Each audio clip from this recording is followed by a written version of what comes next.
នៅពេលដែលខ្ញុំចេញពីផ្ទះគ្រួសារខ្ញុំមានពាក្យប្រមាណម៉ាត់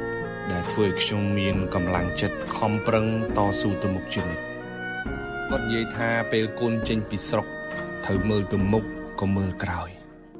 ប្រឹងទៅមុខទៅជីវិតកូនបានល្អប្រសើរពេលកូនចេញពីស្រុកកុំស្ដាយគេអាក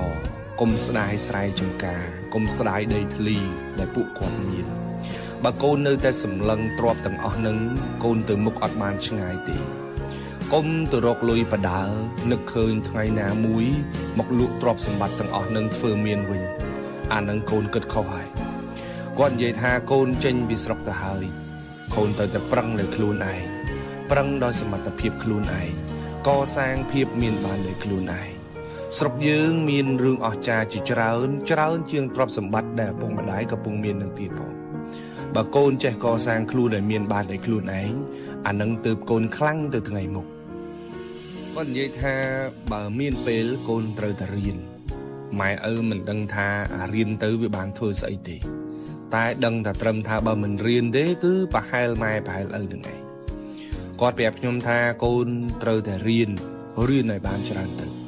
ម៉ែឪក៏មិនដឹងដែរថារៀននឹងក៏រៀនចប់ទៅធ្វើស្អីដែរតែដឹងថាបើកូនមិនរៀនកូននឹងពិបាកដូចម៉ែដូចឪនឹងឬក៏ពិបាកអាចនឹងលើសម៉ែលើសឪទៀត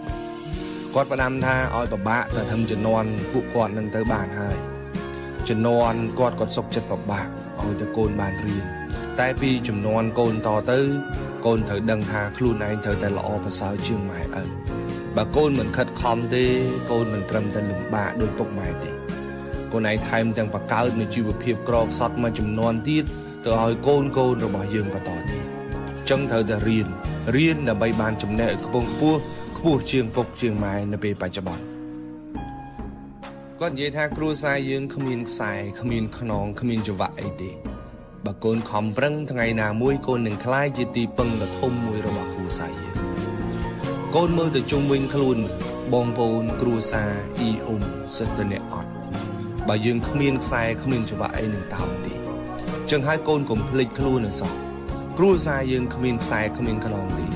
បើកូនខំប្រឹងថ្ងៃណាមួយកូននឹងក្លាយជាបង្គោលរបស់គ្រួសារកូននឹងក្លាយជាម្លប់របស់បងប្អូនកូននឹងក្លាយជាផ្លូវសម្រាប់អ្នកក្រោយបន្តទៀត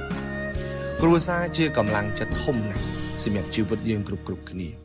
ពរជ័យពីគ្រួសារគឺជាពរជ័យដែលគ្មានថ្ងៃសាបសូន្យទេយកគ្រួសារជាកម្លាំងចិត្ត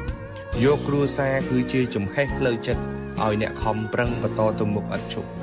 ពេលហត់នឿយត្រូវចាំថាមានមនុស្សមួយក្រុមចាំផ្ទះដៃអបអរសាទរអ្នកគ្រប់ពេលវេលាទាំងអស់អ្នកនោះគឺគ្រួសាររបស់យើង